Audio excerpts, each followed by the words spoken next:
One of the most enduring obsessions of the living is the dying. Yeah, death. Why do people have to die? To make life important. That question, what happens to us after we die? Let now the dead come alive. It's captured the human imagination since forever. And that's where John Edward comes in. He's a self-proclaimed psychic medium who says he's able to connect people with the dead. Maybe you've seen one of his TV shows. You want to know that your brother's watching over your son? I got to let you know that he does. Or read one of his best-selling books. Now, as you might guess, John has many skeptics, including one who offered him $1 million to prove he was really a psychic. It was a challenge that John brushed aside, but here's the thing. He claims to have been a skeptic himself. When he was a teen, a fortune teller predicted John would one day be a famous psychic. At first, he thought she was full of it, but slowly he got curious, started doing psychic readings at local fairs, and after he lost his mother to cancer, John decided to use his ability to help people find comfort and closure after death. Whoa. I have a September 11th family right in front of me. Now, even though there are many who feel this is all a crock, I don't believe in this talking to the dead. He believes, John, that we all have psychic potential. And that's the premise of his latest book, Infinite Quest, a guide for people looking to tap into their own psychic energy, what he sees as a way to break down the barriers between the living and the dead. You see, to be a medium, you have to be a nosy son of a bitch. Please welcome to the program, John Edward! Hey, man. Good to see you guys. Welcome back, dude. Thank you, thank you. How are things? Things are busy, things are good. I'm really happy Very to have you exciting. back, man. Thank you. I got a huge response from your show. Really? You're a very popular guy. Yeah, all right, thank you. Plus, you got to think about all the people who are responding to your performance on the show who had already died and were reaching out to you as well. Does that help in the ratings? Well, we got a lot of people who are watching who are live and some who are not. Hey, listen, you take them. Listen, here, the last time John was on the show, though, I'm glad you mentioned that because it started off really weird. Watch this. Sorry? Yep. Pause for 1 second Yep. and adjust John's mic. Okay, sure, yep. Sorry. My apologies, John. That's okay. Yeah, you're getting, I don't know if it's It worked, but then some dead dude came and moved it down. I zapped these over. He zapped you, really? Yeah. When we tape crossing over, I wore 4 mics. Really? On radio stations, I blow my headphones. Really? Yeah. It's your energy. Yep. So, you broke all the mics. Last time you were... Are you still breaking mics? We've got multiples They on you. actually have me multiply mic'd. I don't know if you can see this. I have like 4 of them on today, There's just in 4 on. case. That's incredible. How have things changed? I mean, the more you get into any job or into any headspace, your relationship with it will evolve. What you do is so interesting to begin with, and to some very bizarre. How has that changed? You know, it's funny. I started this in 1985, and it's been now almost 28 years that I'm doing this. And when I first started as a kid at 15, you know, I had this passion of wanting to be taken seriously and wanting to show people that this is real. And I felt like, you know, I was able to, it took me like a 15-year journey to get to the place of crossing over and crossing over being on the air and bringing credibility to the work. And I did the University of Arizona studies, and I feel like it's funny, like things are shifting. I see so much more on television now that makes me feel like I'm back to when I first started, where things are produced in a kind of overly produced way. Like it doesn't seem like it's just there. It's kind of produced to be scary, or produced to be funny, or produced to be in a certain way. So I kind of look at, now I feel more than ever more passionate about teaching to the simplistic elements of energy and talking about what energy is and how this work is. So explain this, because there are a lot of people who think it's quack to talk about dead people talking to you, but talk to me about what it is that you're teaching. Well, here's how I look at it. It's, you know, back in 1985, there wasn't a real way to explain the other side. So now I just go, it's kind of like Facebook. Right. It's really, seriously, it's like the internet. Yes, I just equated Facebook and heaven as being the same. But you know, you're not physiologically or physically with all your family and friends that are connected to your page, yet you see their photos, their updates, you know more about what's going on in their lives since they're on Facebook than you would if you were connected to them, if you lived in different places. So it's kind of like that. It's a consciousness, it's an energy, it's a perspective, it's a dialogue. When you seek somebody out who does this work, I always like to say you don't need the medium. What a medium does is provide you the knowing that it's possible, but that's just so that you could live your life with that knowing. I like the idea, even if there is nothing afterwards, if at the very minimum you can give somebody a sense of purpose or closure or meaning or whatever, I'm cool with that. Right. I think that's nice. Well, I think it's important not to use the word closure, because I don't think anybody can get closure when we're dealing with the world. I don't think there's but you can get connection. Yeah. And I think if you can actually raise awareness, then a person can take action. And that's where people say, you know, so you must have a hard time with the skeptics. And I go, honestly, I really don't. I like skepticism. I don't like cynicism. Cynicism is coming from a place of ignorance, intolerance, arrogance, and no matter what somebody experiences, they're never gonna, they've made up their mind. That scares me. Like, wars are fought over that. But skepticism is healthy. It starts a dialogue, and it gets people to expand and explore. And if you start questioning things, then you start looking for the answers. And if you look for the answers, then you might be pleasantly surprised by what you find. Well, critical thought's important. Absolutely. It's a big part of this. The downside, though, is there's a lot of people who think that people who are dealing with incredible amounts of grief are just being preyed upon. Right. They're being told that I can connect you with your loved one. Well, what's interesting is those same people are also being insulted when those statements are made, because they're saying that you're gullible and you're stupid, and that somebody who could be a doctor or somebody who could be a Harvard professor or somebody who could be a housewife is now just completely stupid and so bereft that they can't put a logical thought. The actual opposite is they're so looking for something that sometimes they miss what they're already experiencing. Or they may not be gullible or stupid, they just might be vulnerable.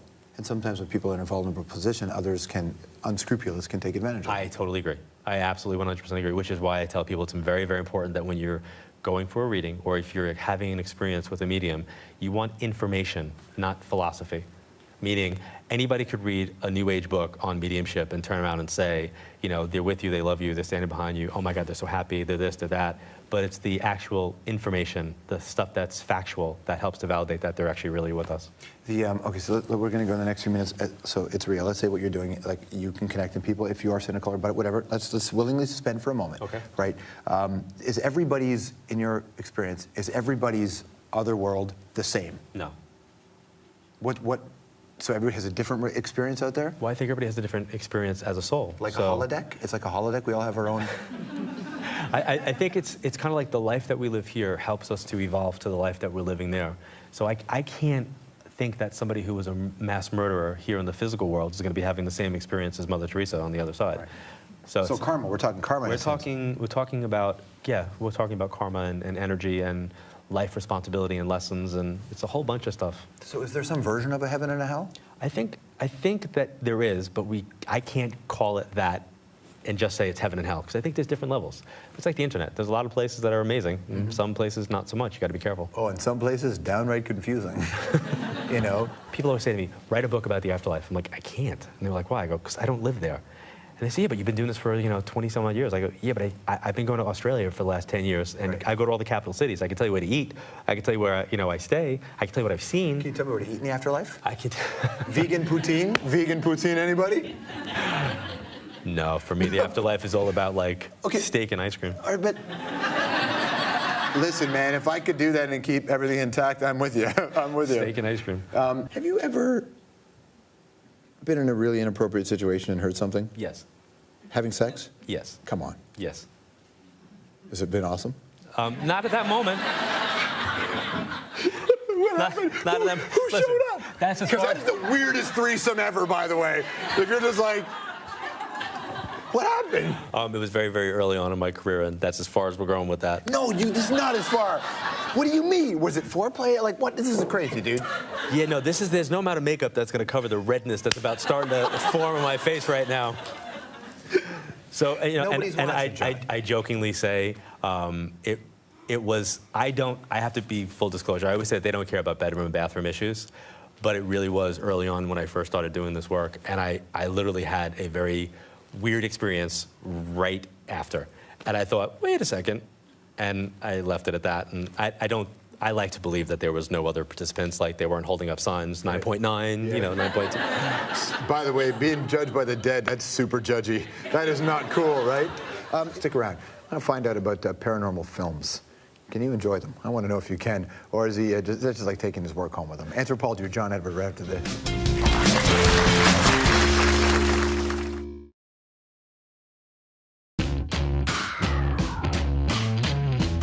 Now, let me show you the power of the tarot. Right in the third eye. Give me those stupid cards. John Edward has ripped off one of Miss Cleo's fingers. Okay, I'm seeing. Okay, they're showing me. Are you dealing with a recent separation? Who's doing all this pointing in your life? Who's always dialing the telephone? Is it you? That was my lucky finger, Mr. Edward. You'll be paying for that with your life. Celebrity death match. John Edward and Miss Cleo. I was so upset, I lost. You lost that fight? I lost to like a 1-900 dial-a-psychic. Not cool. Oh, dude, no, Miss Cleo, she knows stuff. She knows stuff. Have you ever tried to contact somebody's late relative and accidentally come across Winston Churchill? No. Ever come across anybody famous and go, weird, oh my God, that was Tupac? Yeah. Which famous person was it? It was John Lennon. Wait, just randomly? Yeah. Not randomly. I was doing a reading for somebody that he knew, and I only talk about it publicly because she actually spoke about it. Her name is May Pang, and and he did not come through as like John Lennon. He came through as the famous J name. I think who was passed in an accident or a gunshot or something like that. And at the end, she said to me, she said, "Do you want to know who you're talking about?" And I was like, "Was it JFK?" And she's like, "No." She said, "It was John Lennon." I was like, "Oh." It was more or less interesting what other people's reactions were, because for me it was he was just a J name who passed from didn't come through with all the red velvety ropey kind of famous stuff. No cuckoo, cachoo, none of that. None of that. It's interesting because so much of people's day-to-day lives is their identity. It's what we value. And I wonder if all the things we value as human beings are the things we would value then. No. That's the earthly ego side.